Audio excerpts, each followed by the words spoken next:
It's time for the Charlotte FC podcast.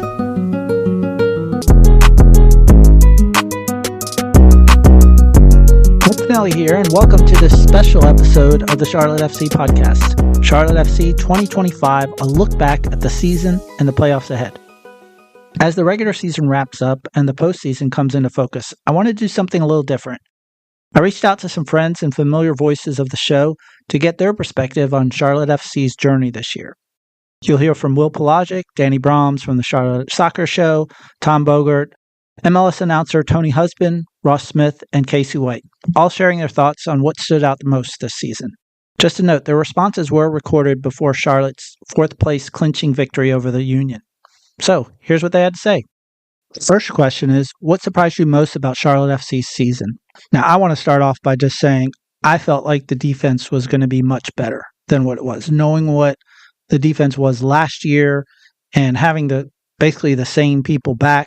Of course, we had injuries, but I expected that defense not to make those little errors that were causing and hurting the team during the year. It looks like that's been shored up. We'll see. The time will only tell on that one, but I was definitely surprised by the defense. The other thing I think that a lot of people may not think a surprise anymore is Pep Biel. Like, I came into the season not expecting Pep Biel to be the player he was this season, and he magnified the way this team played. And it's unfortunate that he's not in there right now because they were a different team and they were more threatening and dangerous and really were feared by almost every team out there on what he could do and make things happen for them. So those are the two things that surprised me, is just Pep Biel's just awesome play, and then just the defense not being as secure, especially during times of the season that I expected them to be. The thing that surprised me most about Charlotte FC this season is their resilience under fire. This is a team that I think has really come on a lot of adversity this season, individually in games and also across a long season, and they've been able to bounce back from it. Early on in the season when they were riding high, even Dean Smith said that it was a team that wasn't playing necessarily well but were grinding out results. They go through the swoon of May and June and could have very, very easily, packed it in and folded it up for next year. And then you go out and have a big, long 10-game unbeaten streak, 9-game win streak, and get yourself back into the not only playoff picture, but a firm playoff picture where you find yourself on the precipice of earning your stated goal before the season. So I think the resilience from this team, after what felt like the lowest of lows, they got themselves back to the highest of highs, and I think it's been really, really great to see. So one of the things that's really surprised me about Charlotte FC this year has been actually their consistency. Not so much that they went on this 9-game unbeaten streak or winning streak, 10-game unbeaten, but actually the fact that they really limited their bad streaks. Yes, they had the 5 losses in a row in late April, early May, but besides that, they figured out how to bounce back from losses quite quickly, turn it into a couple wins. So that consistency of performance across an entire season is extremely hard to come by. And I think that they can really credit that, not just their 9-game win streak, but that consistency to how well they've done this year. Here's what Tom Bogert had to say in a DM with me back and forth about this particular question. Here's what he said. The early defensive inconsistencies. The winning streak recovered everything, but I had expected this group to be among the best defensively in MLS. They had a 12-game sequence with 1 clean sheet in the spring and early summer. That was shocking to me. Credit to the group for evolving and peaking at the right time. Now, the next question is, which player's evolution has flown under the radar but changed the team? And I'm sure you have a list in your brain right now that you're thinking, hey, they're going to talk about Idan. They're going to talk about maybe Kerwin. Somebody may even talk about Jabril Gianni or Brant Bronico. All of those players really made a difference this year, and they may not be known by everybody else out there on what they did and how they changed the team. But here's what they said. What's up, Crown fans? The player whose development I think has gone under the radar this year but has completely changed the team has been Brant Bronico. Brant Bronico, he signed his name right here on my shirt, so I got to say him right. But Brant's a player who's always been known for being a grinder, being a hard worker. Oh, he runs faster than anyone. He never stops. He's an Energizer bunny. And that's all true. But I think what people don't give enough recognition to is the fact that Brandt's technical ability really has continued to grow and grow and grow over the years. I think this year he's more dangerous than ever in the attacking third, scored a few goals, put a couple nice balls in for assists, and he's not quite the creative magician that Pep Biel is, but he's been very serviceable in that role when Pep's not available. Brandt always making things happen and continues to get better because perfect practice makes perfect, and he doesn't take a day off, and he's always getting better, always going faster, and he's inspiring us all to try to do the same. An underrated storyline for me would be the growth of Idan Toklamati. A lot of people look at Charlotte's attack and immediately they talk about the sale of Patrick Agyemang to Derby County. But actually that opened the way for the Israeli striker. And yes, his return's not Golden Boot contending stuff or anything like that. But 11 MLS goals, and since June, remember, Agyemang went in mid-July. It shows that Charlotte do have a striker option. And don't forget, he is still only 21 years of age, so he can help them make a deep run. So let's talk about cashing in on Big Pat. The call now is more on Toklamati. I'll give you two players. Kerwin Vargas, I think, is somebody who, despite being in a tandem battle with Liel Abada, I think he's firmly won that job at the right wing position, and he's done it becoming a more complete player. He is a lot better defensively this year than he has been at any point of his Charlotte FC career. In fact, he was a defensive liability when he first got here, and it was part of the reason why he was unable to get minutes at different parts of his career. But he's become a very, very good defender. I would even go so far as to call him a plus defender. And he's also found a way to keep his shot down to the point where he's hitting the frame more often and he's getting himself in better positions to affect the game positively, as opposed to being somebody who sometimes gets lost in the game. And I also would say in this latest run, Jabril Gianni has been incredibly great to see. Somebody who I think still at times blows hot and cold, but he's been blowing a lot hotter lately than he has been cold. I think he was very, very good in the game against DC, and he's been good in a couple of games here recently. He was good against Miami as well, and he's been the real key since Pep Biel went down of keeping this team defensively solid in the midfield, and it's done well also to get Kalina some of these clean sheets lately.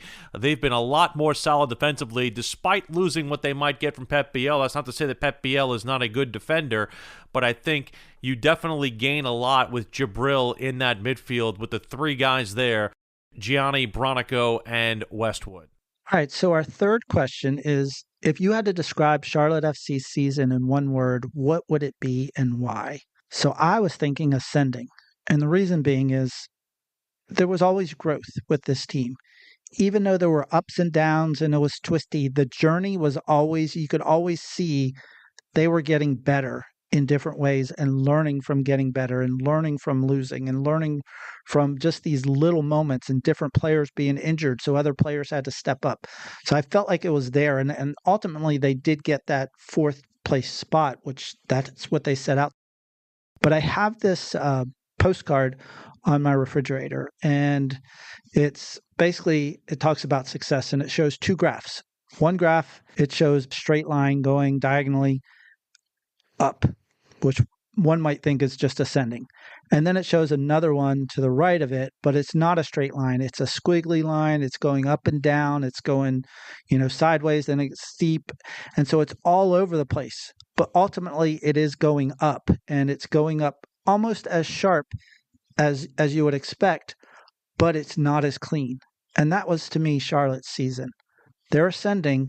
It just wasn't a clean, easy way. They learned through mistakes and failure and progress. And that's a beautiful thing. That's what you hope that everybody does, because it just really makes you stronger. I'd say landmark, because even in year 4, they are still setting marks and high marks for their team's history.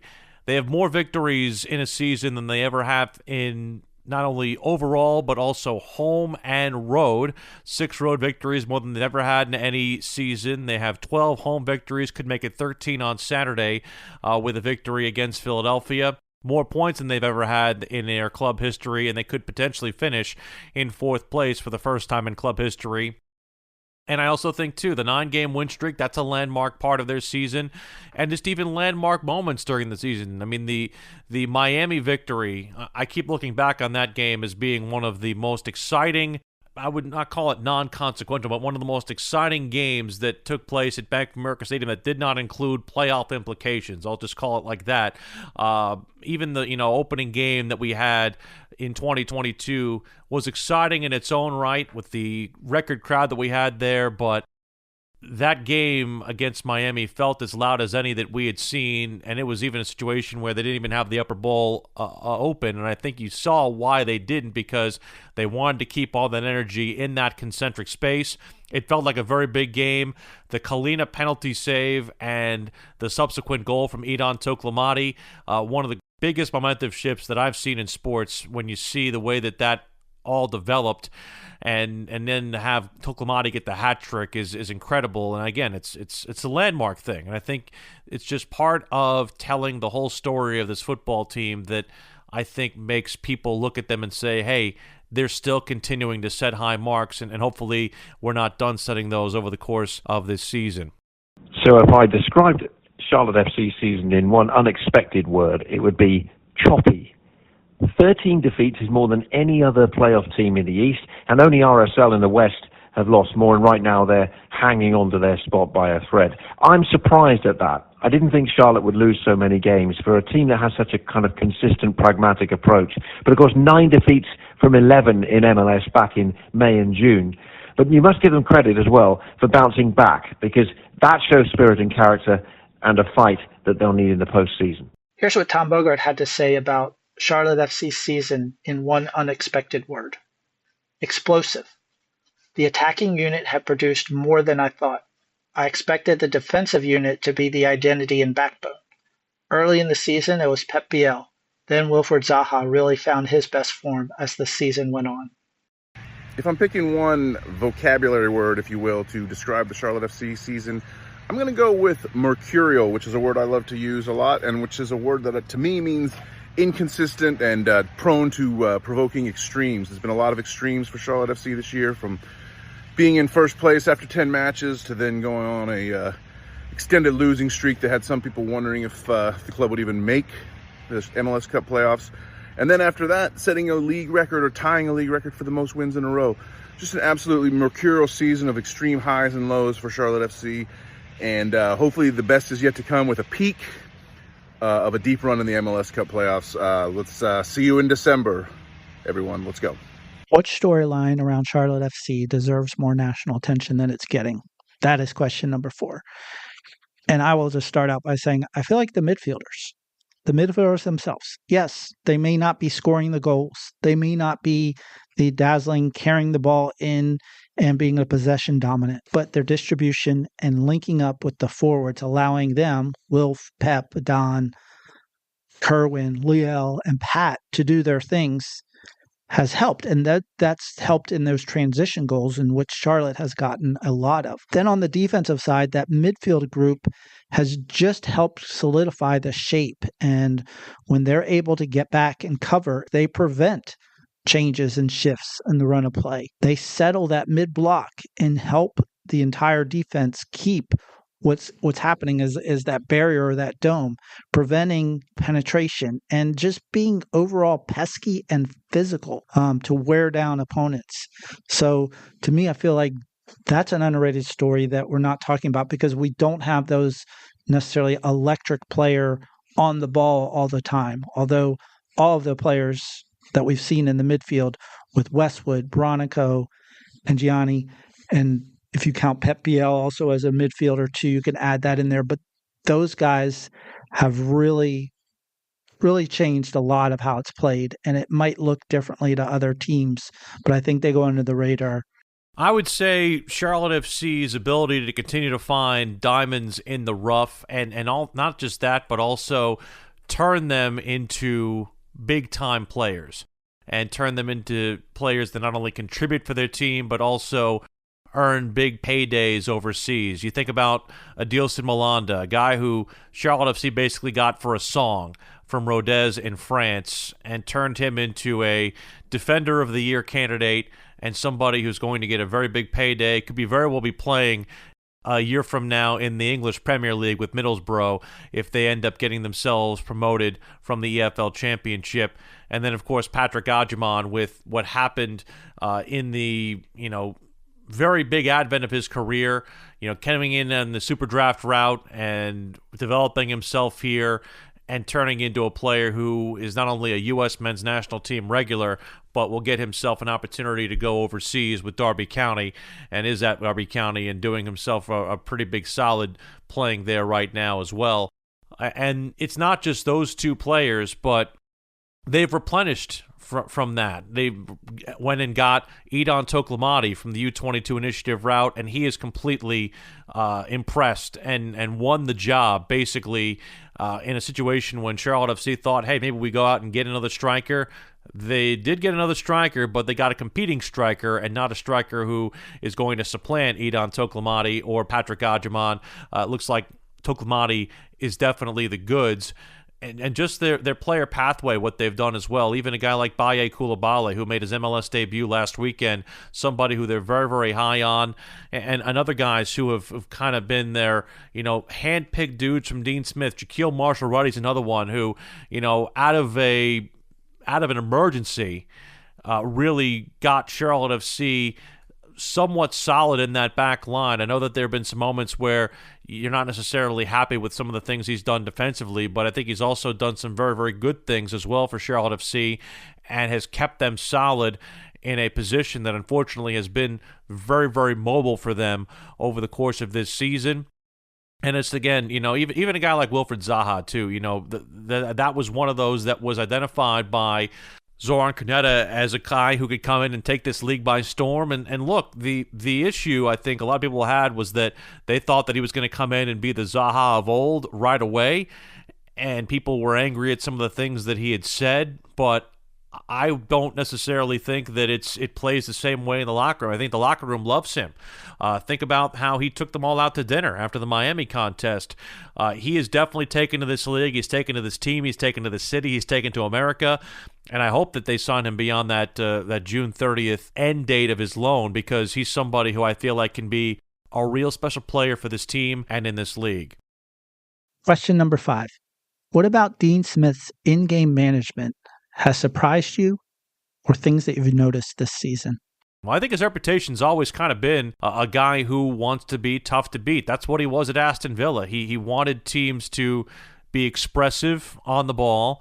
He wanted to be able to send guys forward. I think, unfortunately, he hasn't necessarily had a full complement of fullbacks to be able to send guys forward. So I think you're still kind of waiting to see the full build with Harry Toffolo and Nathan Bird. Once those two guys get in and play some more matches together, it'll look more like Dean Smith's Aston Villa team.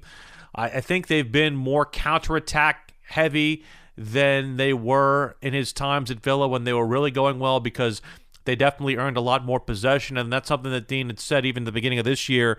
They wanted to be more possession heavy, but I think he's finding out that that's a lot harder to do. This game in this league is a lot more transition laden and more transition dependent. So I think it's more about him trying to understand or getting an aptitude of where the league is and where you can have success with. And I think that's what makes him a good coach. He's not trying to force feed a formula onto this roster. What he's trying to do is take the roster and win in ways he feels like he can mold them with. It's not putting a square peg into a round hole. It's taking the pieces around them and turning them into what he feels like can put them in a winning position on a given night.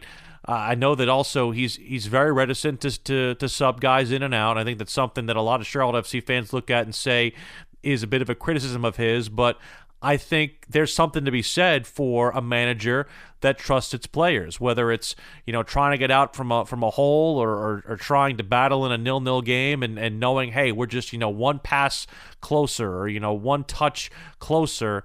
That's something that instills belief in a team. And you look around the way that the culture of this group has been built. And again, that goes also back to not just Dean, but also Zoran Krneta. He's expressed that he wants the players to enjoy their football. He's talked about that a lot in a couple of instances with dudes who weren't necessarily playing the best. Christian Kalina is a very big example.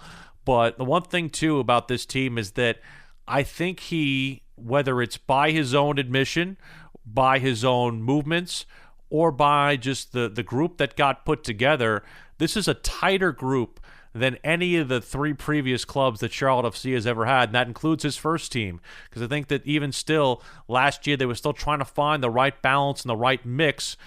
They've got the great balance of veterans, young players, and ascending players, and they're all interculturally mixed, and they hang together, that it's not cliquey.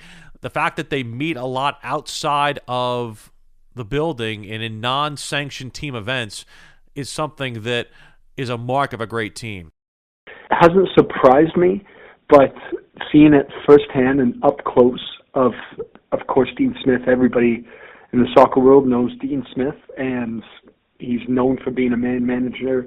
He's known for tactically getting things right. He's known for being an expert in nullifying the opponents and being able to get results, when it's needed, and getting the most out of his players. I think all those boxes he has ticked, but seeing it firsthand and getting to know the inner workings of how he goes about doing that, I think has impressed the most.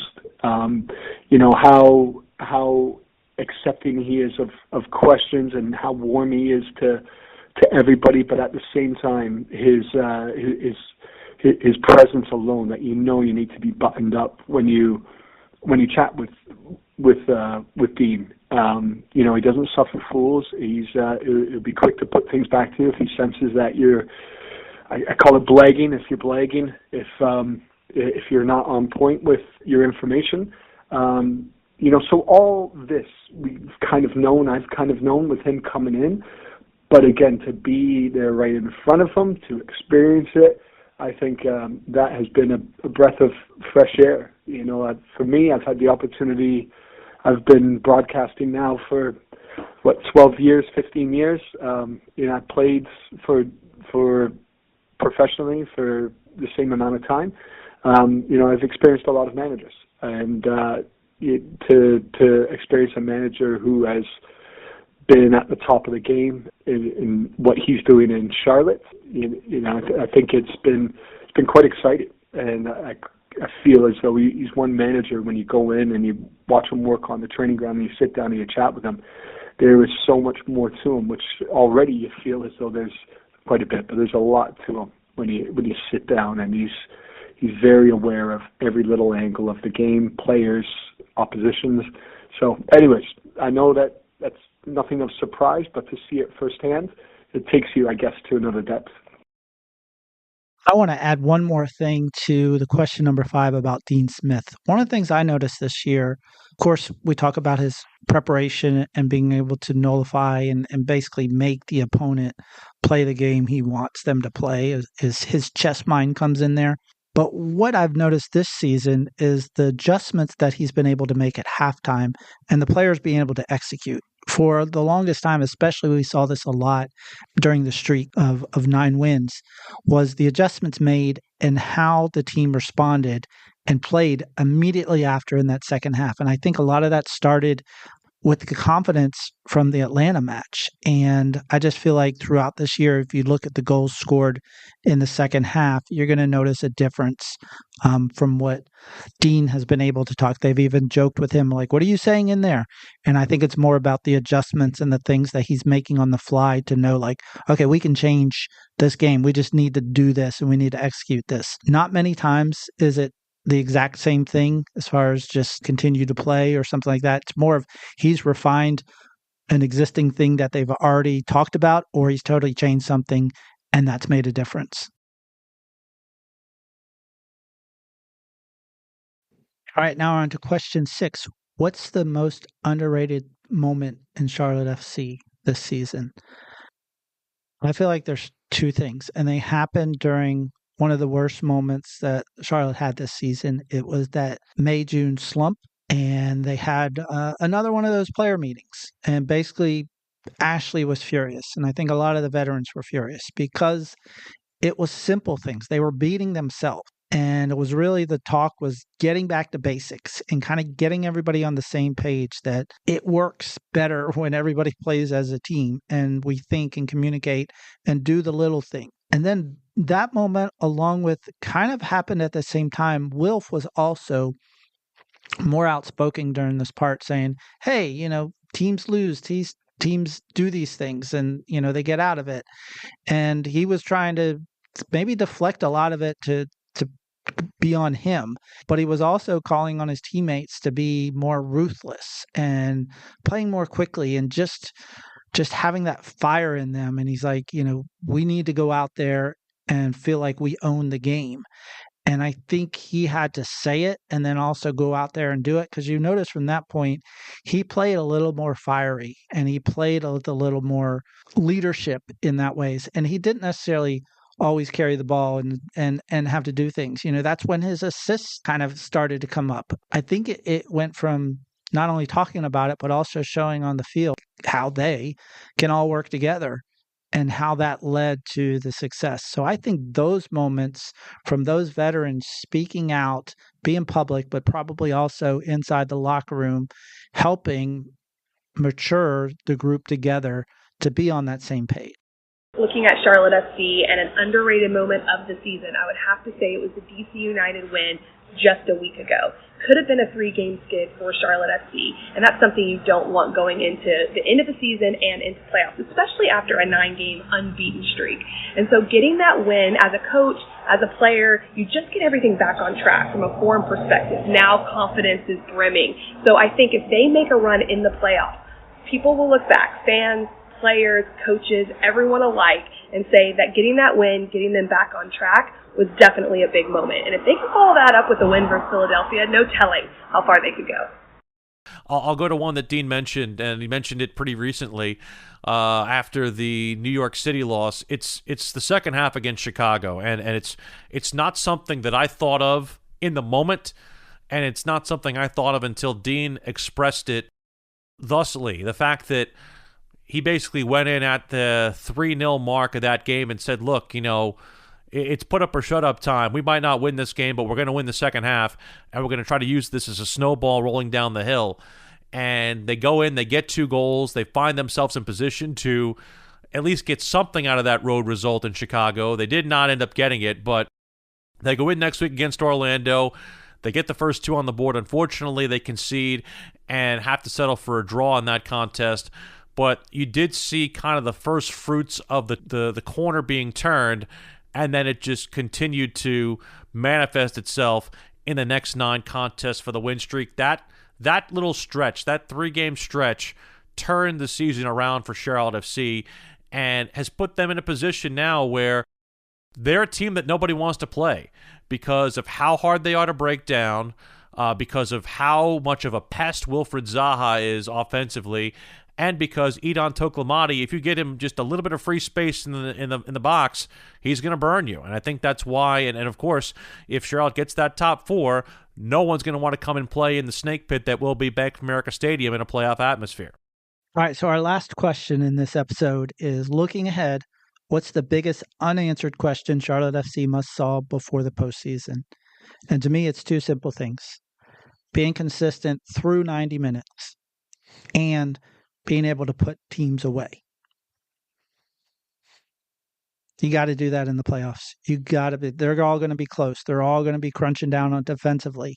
And when you get that lead, you got to be able to put it away. So there's not even a chance because they're going to pull everything out because it's do or die pretty much in every situation. So that's it. Those 2 things, if they can prove that, they could be MLS. If they can prove that, then they can be MLS champions, no doubt. And I'll leave the last words to Willie P. Go ahead, Willie. Well, it's the problem they've had to deal with all year. It's eliminating the negative mistakes and the punitive mistakes that lead to goals the other way. Punitive mistakes must not lead to goals in terms of where Charlotte FC is, because unfortunately, whether it's individual errors or, a guy doesn't get marked in the box or somebody gets a free header here or a free touch there, those things cannot lead to goals. And that's the part of where their season has been, because of the fact that, one of the things we saw in the early part of the season is that they were kind of right around where their XG was, or in fact, underperforming their XG against. Right now, they are doing very, very well at preventing goals. A lot of that is due to the way Kalina has played, but also they've been a lot more solid defensively. But, they still have some games where they have individual errors, or, the red card with Malanda, the penalty that happened against New York City. Those kind of punitive errors need to be limited. And I think conversely on the offensive side is can they score enough if in fact Pep Biel is not with them for an extended period of time or at all during the postseason. Those are the two things that I think have my eye. Again, another shout out and thanks to all those who contributed to this podcast, and that's Will Palaszczuk, Danny Brahms, Tony Husband, Ross Smith, Kacey White, and Tom Bogert. Appreciate everybody making this happen. Well, that wraps it up for this edition of the recap of 2025. Thanks again for listening. I'm your host, Nick Finelli. Join us for continuing interviews and lots of great content for you to learn about Charlotte FC, behind the scenes, and the people who make the magic happen. Thanks for listening, and enjoy the day.